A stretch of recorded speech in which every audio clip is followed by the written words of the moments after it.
yani ez Kürt'üm. Xweda daye min ez pê îftixar dikim ecarek adine werim dünyayê dîsa ez ê Kurdî tercih bikim. Elhamdülillah. Ez Kürt'üm, ez lawê Kürt'üm. Çendî birçî me lê ser bilindim.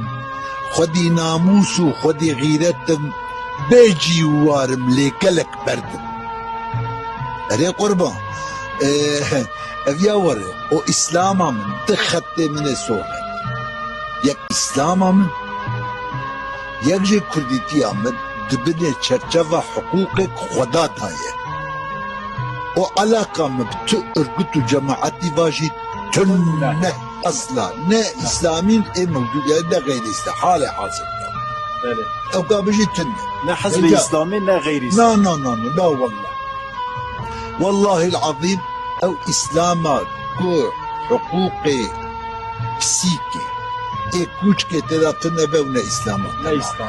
Ne İslam'a tamam. İcat işte gidin berketiye. Kutbeye gula vallahi la bırak kurban hutbe kurbancı koydu. Dedi ya ümmeti. Dedi hemen mesela ümmeti ağrıdı. Ümmetçilik. Vay bu kurbana ümmetçilik yapılır hadi vallahi. Menfaatçilik ve navi ümmetçilik yani.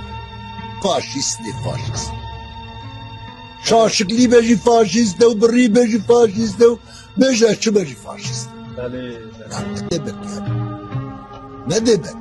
Galim em Müslümanın İslam çe emri betke ez edbe bu Kur'an.